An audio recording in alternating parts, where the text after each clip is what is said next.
Hello, everyone. This is Learn to Love Yourself, Serenity with Rosie. So, first, I want to take a deep breath,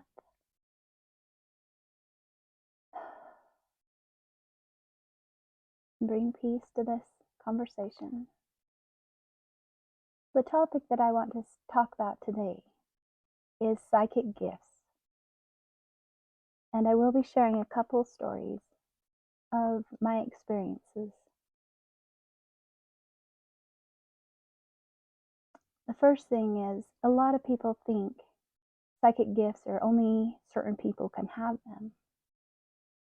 But my belief is we all have them to varying degrees, depending on how much we have evolved to a certain point. So I believe everyone can be a superhero. Everyone can develop these gifts.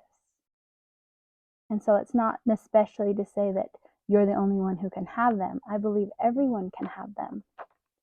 Some people may not have them yet, but that doesn't mean they won't. And I'm not saying I'm right. That's just the way I feel about it.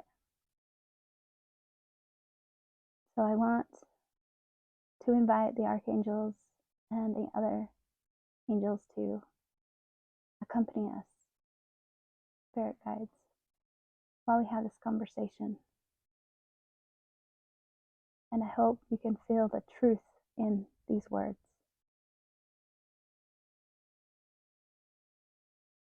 So the first one I'm going to go through first, talk about the different, technically the things that are known, we'll say that, of words that people call it. But I even had to learn a couple new words because I didn't know that that was what it is. So first one is all of the different clairs, which there's clairvoyant, clairaudient, there's a whole bunch of them. And that's just the ability to see things beyond what is considered normal. So pretty much anything that isn't considered normal could be a clair.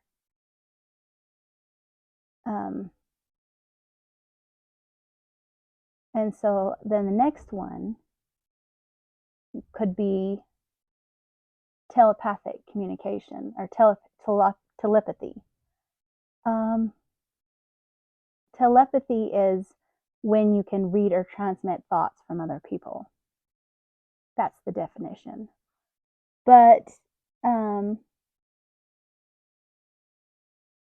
there's a whole bunch of other terms that people could use for this. Then there's precognition, which is the ability to foresee future events that haven't happened yet. And so some people think that they're a prophet or whatever. The thing is all of us have this ability. We can have this ability to receive downloads. And the thing is the downloads are for you. They're not especially for other people. And so that's why I try to portray that what my truth is, so that to encourage you to find your own truth, because everyone's truth is different. And if it's not, I'm not ever cease to be amazed and surprised at all different things. I'm not surprised anymore, because it's just it seems like the more you understand, the more your capacity grows for understanding. Then the next one would be psychometry. And I don't know if I said that right, but it's the ability to sense information about an object or its history by touching it. So, like if you were to go in a museum or something, and just by touching things, you can kind of get a feel for what is going on. You can also perceive that with just feeling the energies around and the spirits around you. So, like I said, I didn't know a lot of these because I think that they missed several on the list, but I don't know what you would call it. Then there's obviously mediumship. Mediumship, a lot of people say that's considered you can talk to spirits that have died. And so I didn't even realize that was what it was called for a long time. I just thought I was just weird. Anyway, and then there is obviously healing, which I was surprised to see on the list because, and this is pulled off of ChatGPT, so it's just whatever information is downloaded to that. But I think we all have the ability to heal. We can send healing to others if they're open for it and love. And then there's remote viewing. And that is the ability to see or gather information about an unseen location. So knowing something about a location, even though you physically have not been there yourself. So those are the ones that they gave on the list that I pulled up. And I don't know. I personally have, I don't know. Some people ask me, when did you first notice that you had some abilities? And honestly, I don't know. I always have. And so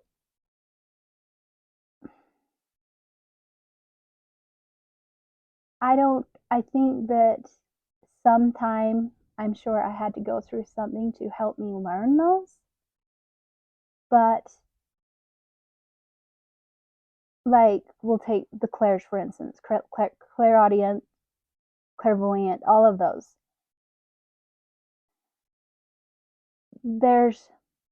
So I have a lot different relationship than a lot of people. And if this scares you, I'm sorry. I do not mean to scare anyone. But a lot of people don't perceive the way I perceive the world. For me, and it always has been, and maybe it's because I was such a recluse as a child, because I didn't feel like I was understood, then I have always had spirit guides around me, talking to me, helping me understand things. And so to me, that is normal. That's what is considered normal. Although I didn't dare talk to anyone or tell them about this until probably been, pretty much since my stroke. I maybe did a tiny bit before then, but not a lot. But pretty much since my stroke, I just was like, I don't know. It made me not scared anymore for some reason, which I don't know what I would have been scared of. But I tried to fit in more and tried to be considered normal before that, instead of acknowledging the things that were actually happening. And so, what are the first things that I noticed? I know people always laugh and talk about kids and how they have their little friends, that they're imaginary friends. But in your mind, they're not imaginary. They're there. They're right with you all the time. And so, and that's how it is. Your spirit guides are always, they don't tell you what to do, they just put little hints out there. Now, your higher self will say, we need to do this. And so that's different. But generally, in my experience, all of the different energies have certain signatures. That's how you can kind of tell. And honestly, I can't tell. Like, I have 2 spirit guides, and I can't tell, especially which one's talking to me.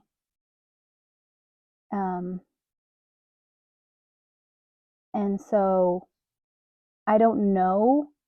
I mean, they feel a little differently in just their energy. Like, almost one is sat more in their masculine energy and one sat more in their feminine energy, but that's how I tell them apart. But as far as other aspects, and maybe it's because I haven't broadened my horizon more into curiosity of to know more about them. That could be it too. And then you have your spirit animals, and those are more I don't know. It's interesting because they can give you, like, for instance, I have a black jaguar, and it comes through, and when she comes through, I feel a lot stronger, more, I want to say bulletproof, but it's almost like drawing the energy from them to me. But in a way, I feel like that's a part of me too. And so I can't say I understand it fully. And I don't know that there is such thing as an answer, because everyone is going to perceive it differently for how it feels right to you. So this is just my experience and what feels right to me. But there's different ones, and those are more or less to give comfort, at least from my experience. And so that, with my experience with clairvoyant and clairaudient and clairsentient, all of those, it's sometimes when you just know something. Like, I'll give an example of a clair. When I was younger, then I had a brother that in the church I was from, you would, once you got to a certain age, you would get, the prophet would get downloads or whatever he did, I don't know, but he would get told who you were supposed to marry. We had arranged marriages, and I knew for probably, let's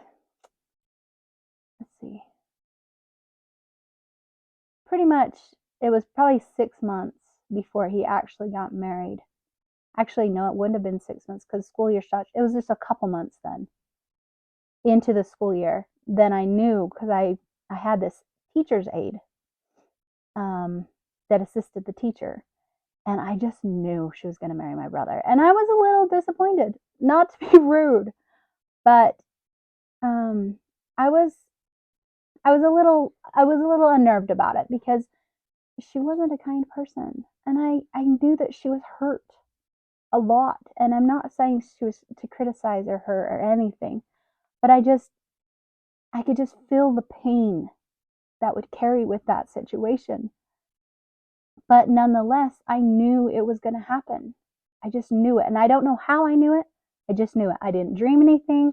I didn't hear anything. I didn't, nothing. I just knew. It was like, I don't know. It's just like, I don't know how to put into words the description of how to just know. If you know something, you just know it beyond a shadow of a doubt. That was the feeling. And I can't say I was especially overjoyed about it, but I knew it. And the time come, and we heard that he was going to get married that afternoon after church. And everybody's like, who is he marrying? Who is he marrying? And I was like, he's marrying this person. And everybody was like, no, because there had been some unkind things said between that individual and one of my sisters.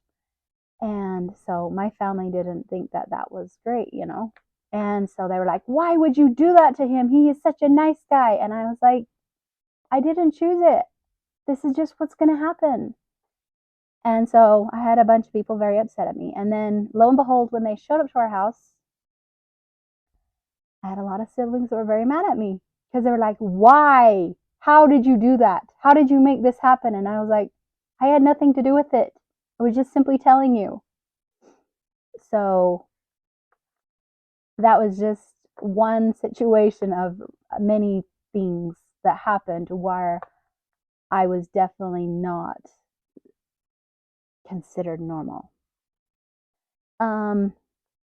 Let's see. Trying to think of another situation. So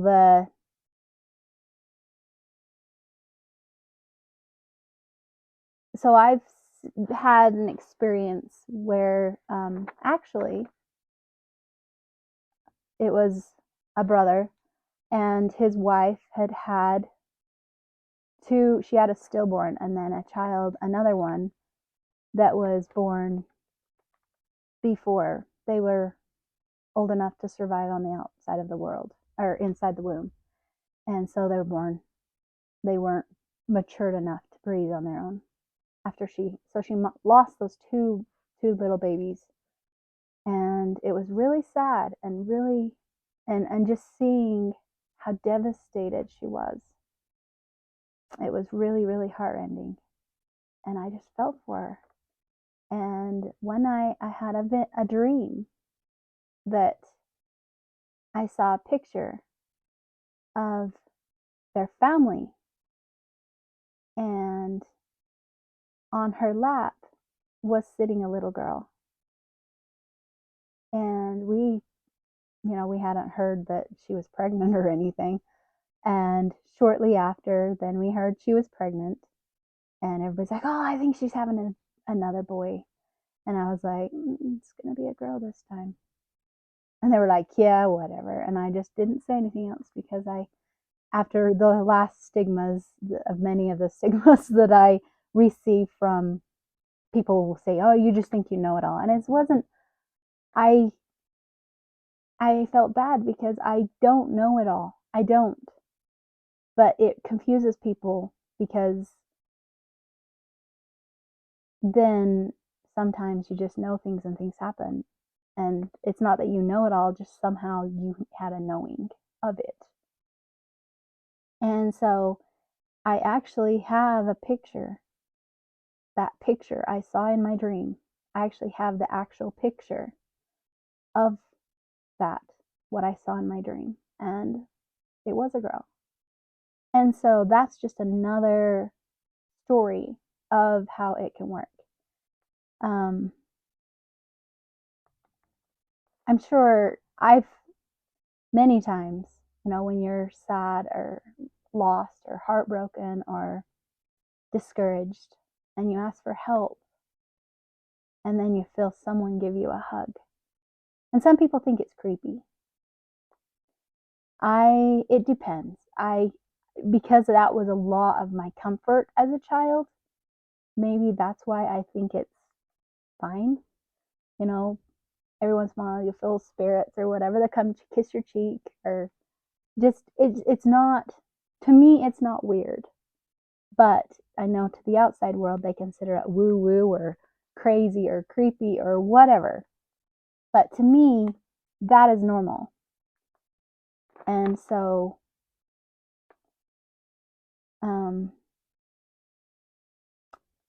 I had another sister who got married.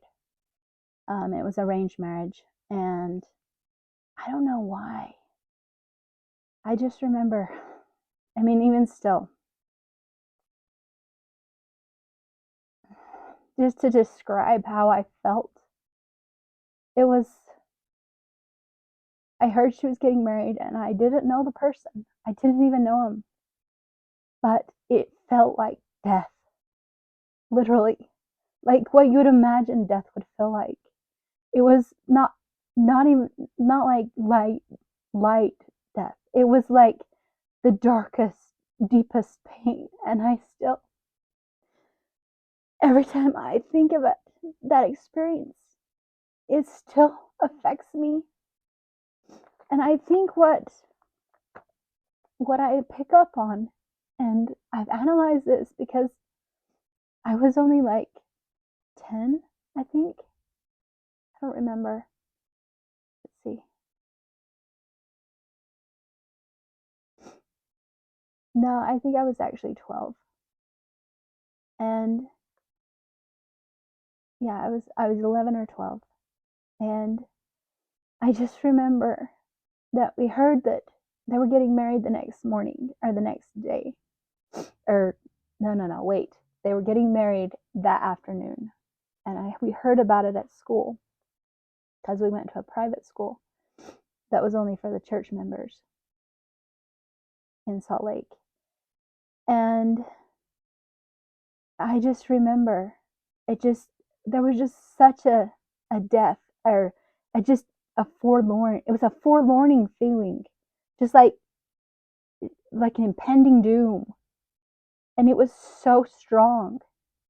And I remember went to the wedding, and as they were getting married, I couldn't help myself. I was sitting there, and all my family will tell you, I was sobbing my eyes out the whole time. It was just so sad. And after they get married, then we would go through, and this was before when we got to actually go to the weddings. And I was just sobbing the whole time, and everybody's just like patting my back, and they're just like, oh yeah, she's probably stressed about school tomorrow or something. They all just thought that it was something crazy. And how could I tell them? Because it was this impending doom feeling. How could I explain to them? And I didn't know what to do with myself. And everybody was like, it's supposed to be a happy time. Everybody's getting married, and this is all happy and joyful. And I was just bawling my eyes out like the world was ending. And I wasn't as close even to this sister as I wish I could have been. I cared about her. She was a little bit, had a harder time learning sometimes. But I just felt, I don't know. It was such a forlorning feeling. I didn't know how to explain it. But in retrospect, looking back on it now, and the pain and the suffering and the anguish that she went through with that marriage, I was just feeling it all in one beforehand. And how could I explain that to someone? How do you tell someone that it's not? And that comes on to the next thing, is it's hard when you are a sponge. It literally can feel like you're a sponge, and you can pick up energies from everyone. And this was before I learned to protect myself against certain energies. When someone comes in through the store and you're the cashier, and you read on their face, oh, they're having a problem with their kids. Oh, they're having a problem with their mom. Or they're having a problem with this. And you can just read it on their face without them saying anything. How do you tell people that? You'd be considered some kind of a freak. But in the way, we all could feel this. We all can understand. And it's not, you have to be respectful with it. It's not a gift that you can, because it is a gift, even though I thought I was a curse for a long time. But it's a gift to be able to perceive things. And you shouldn't treat it lightly. And even though you notice stuff, you try to be kind and understanding to them. But you don't delve into it. You acknowledge it and let it go. You don't go into it unless they ask for help, because it's your right, but it's also your right to not say anything, because you have to be respectful of them. And some people are like, well, we don't get energies. Energies are just voodoo, craziness, witchcraft, whatever you want to go call it. But I ask people, have you ever had someone walk into a room? You didn't know them. You've never seen them before. But you knew you did not want to talk to them. You did not want to be near them. How did you know?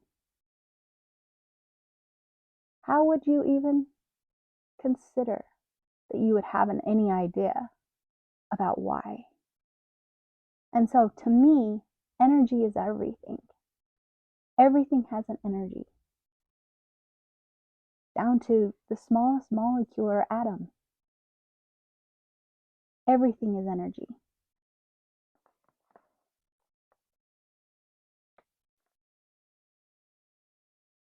I'm looking at my notes.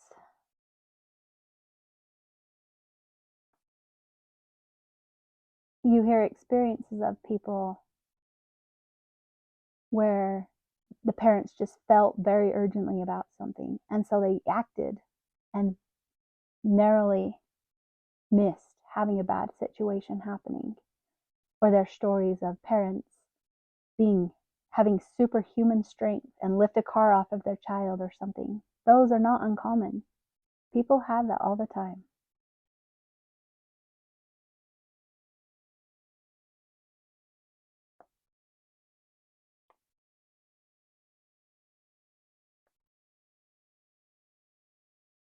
I did have this was actually only the first time it ever happened, and I don't know where exactly it would fit into. I have not been able to reciprocate it with, honestly, I don't know how it happened. It was 4 years ago. Anyway, I was with at the time my boyfriend, or I mean, my husband. I didn't know I was married, but that's a different story. And he was playing this music, and I don't remember what. I just remember it just gave me the worst vibes. And I didn't want to be rude and say, hey, turn that off or something. And I didn't at the time have anywhere else I could really go to do whatever. And I had my own, I put some earbuds in, and I remember I was just like, and I was listening to water or fire sounds. And I just remember closing my eyes real tight and just covering my ears. And I just remember just like, well, if I block it out, it's not there. It's not there. And I'm sitting there, and all of a sudden, then I felt him touch my shoulder, and I was like, open my eyes, and he's like, if you didn't want to listen to it, you could have just told me. And I was like, what? And apparently, all the power had shut off in our house. So I don't know, because I asked the kids, and they said they didn't see the neighbor's power went off, but ours did. I don't know, because I don't have proof that I caused that, and I don't understand what exactly happened, but I don't know. It was an interesting experience. Another experience that I had, it was a rough day. I was working at a retail store where we'd get the baby chicks and stuff in the spring, and I was taking care of, watering them and feeding them and stuff. And I went in there, and somebody, I was cleaning out and putting new bedding and cleaning out the thing, and somebody had set one of the waterers on one of the chicks, and it was laying there, and it was just about to die. It was still wiggling a little bit, and it was so sad. And it felt like that day everything had gone wrong.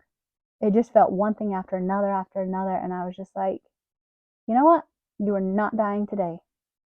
And I put it under the light, and I got it all dried and fluffed up, and I was like, got it all, all better.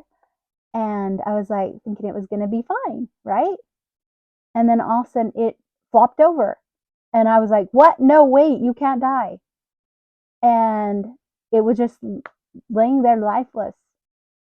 And I was just shocked and devastated all at the same time. And I was so sad that this little baby chick was going to die, and there was nothing I could do about it. And so I started trying to do CPR and pump on its chest and everything, and it wasn't working, nothing. And I was just like, please. And I don't know, it was a weird feeling. I do know I just had this weird determined feeling that I was going to do whatever it took. And so I was trying to do, I even tried blowing in its mouth once to give it some air to do CPR, but I was just so devastated and sad, but yet I was like feisty that I was not going to let that little baby chick die. And so I was trying to stimulate it and, try everything. And then I sitting there and it just laid there. And I was very, very sad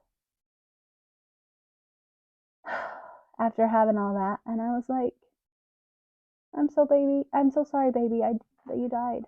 I tried to help you. And I kissed its little forehead and I put it over in a little box so I could bury it. And I was very sad. And I turned away for a second. And then there was a noise behind me or something. So I turned back around and it's wiggling. And I was like, wait, what? And so I grabbed it and hurry and I picked it up carefully and put it back under the light and got it all warm. And it was walking around in an hour just as if nothing had happened. And so I was so happy. And I actually bought that baby chick because I figured,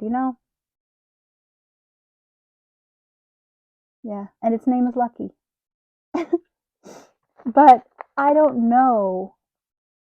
I had another experience where we had some other baby chicks, and two of them, we had a duck pond and they fell in it and drowned. And he was very upset, my son, and wanted me to save them.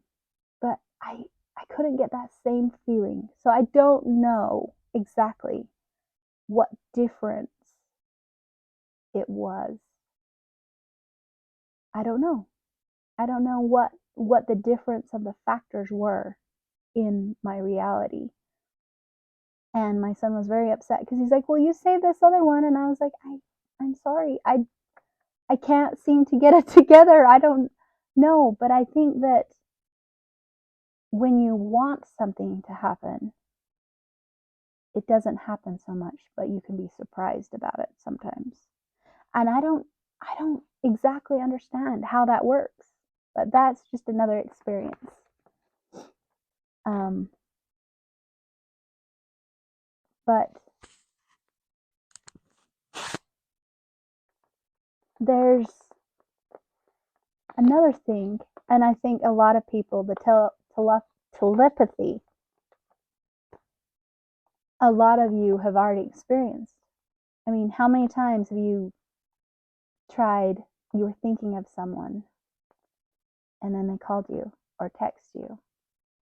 And so that it's not crazy.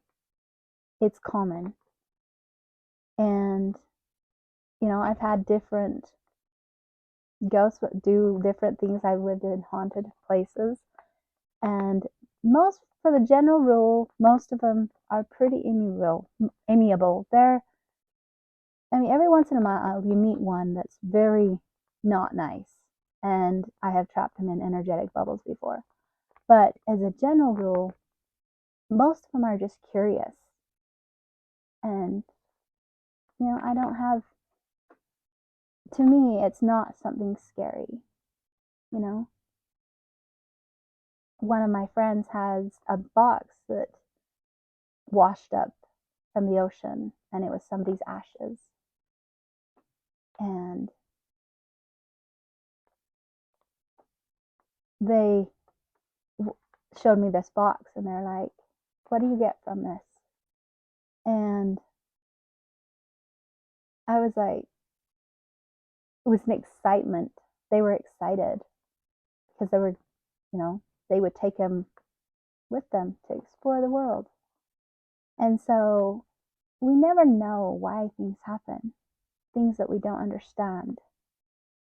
All it is to open your ability and your understandings to greater things. And it can seem strange and scary and sad all at the same time, and very daunting. But all in all, the world is alive. Everything around us is alive, but you're only going to see it if you try to look for it.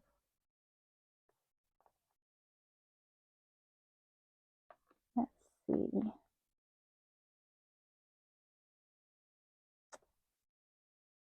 I could tell you stories all day, but I feel like this video has gone on a long time already. But I just want you to know, if you have experienced something strange or different or woo-woo or anything like that, don't feel secluded. Don't feel separated, because it's all normal. There's nothing that's not. And it's just, we're here to broaden our horizons, broaden our understanding of the world and how we perceive the world. And the more you learn, then the more you learn you don't know. So then there's that. But I just felt like I needed to talk about this today.